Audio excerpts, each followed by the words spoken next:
everybody and welcome back. My name is Kari and today I'm doing my May book haul. I am doing better in terms of how much money I'm spending, but not necessarily in terms of how many books I'm buying. As I've mentioned before, I go to the library about once a week and get anywhere from 1 to 4 books because they're $1, and I can.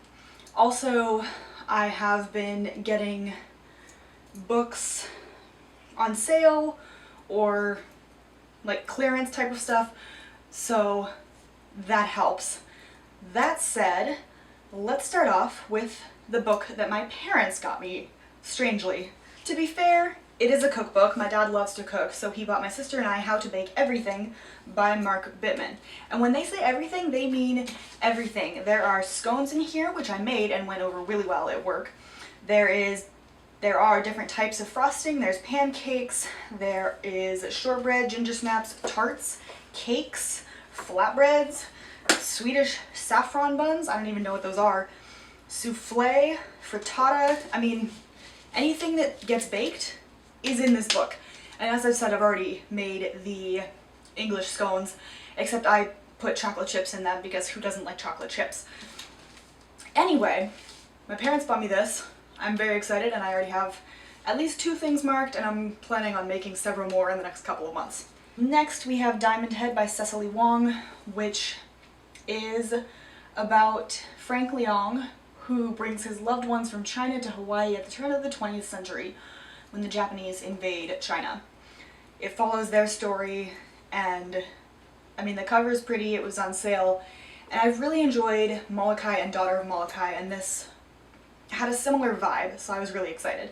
We also have The Winner's Kiss by Mary Rutkowski. I have the first one, The Winner's Crime. I have the first one, I don't have the second one because I want the matching covers, and these covers are much prettier than the new ones, which are just dumb. So I have to go and watch out for the matching cover in the second one, but as soon as I find it, I will get it. Have I read the first one? No. Will I? Yes, because I'm curious, and also the covers.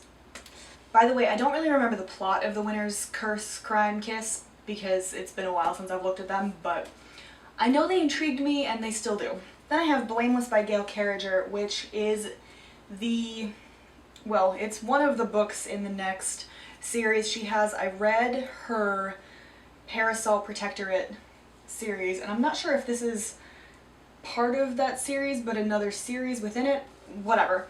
It's set in the 1870s, and there are werewolves and vampires and girls who are trained as assassins and intelligencers to worry about the politics at Queen Victoria's court, which include the supernatural.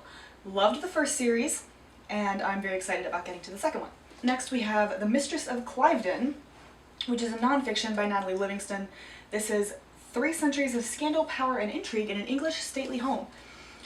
Apparently Cliveden is a home. It is also more specifically, well, I can't even say that because apparently it's built during the reign of Charles II by the Duke of Buckingham and was a luxurious retreat where he could have his affair with a courtesan who was married. And then it just keeps going from there. Like I said, I don't know if I said that. I'm intrigued by this because I don't know a whole lot about anything past about 1603. I can tell you the generalities of it, and because of Outlander I can tell you about Culloden, which I've been pronouncing Culloden all my life. But beyond that I don't really know much. So like I've been saying for the past couple months, time to branch out. I also bought Wuthering Heights by Emily Bronte, which I have actually read, just not this version. This was cheap, and I would like to own a hard copy of all the books that have hard copies that I've read on Kindle. So I thought, why not? I will leave my May wrap-up link down below so you can check out my thoughts on this. I think it's the 3rd book in there. 3 out of 5 stars. Then I have Nocturna by Maya Motain, and this is what sounds like a fantasy set in a combination of ancient Rome and medieval Spain. That's all I really needed to know. That and the cover is beautiful. Next we have The Red Velvet Turnshoe, which is by Cassandra Clark, and it is a mystery set in 1383 in France, Flanders, and Tuscany, I think. Europe, anyway. Like I said, branching out, love me some mysteries, let's do it. The Island of Second Sight by Albert Vigolace. Vigoleis. Please help me in pronouncing that. Vigoleisthen. If I butchered that, please somebody tell me. Anyway, bought this one, which is a masterpiece of world literature, apparently. First published in Germany in 1953, and it is set in Mallorca in the 1930s leading up to World War II. It's a fictionalized account of the time spent there by the author and his wife Beatrice, lured to the island by Beatrice's dying brother, who is not dying but under the spell of a local prostitute. That sounded like a pretty interesting book to me, and I don't really know a whole lot about the 1930s in Spain. I don't know. So even a fictionalized account should be very interesting. Then we have The Kashmir Shawl by Rosie Thomas, which, by the way, in case you can't tell, I buy enough books that I can't always remember the synopses. This one is the end of 1941 and World War II is occurring, obviously. Newlywed leaves rural Britain to accompany her husband on a missionary posting to India. And we go from there. I am fascinated. The cover's pretty, and it was $1.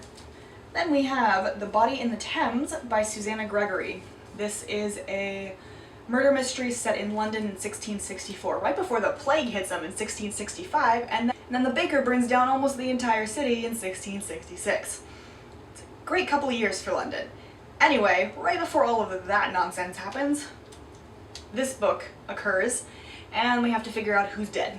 And more specifically, why they're dead and who killed them. Because obviously we know who's dead if the body comes up. I mean, they're dead. Just have to identify them. Anyway, then I bought Cheops, A Cupboard for the Sun by Paul West. This is a novel set in ancient Egypt.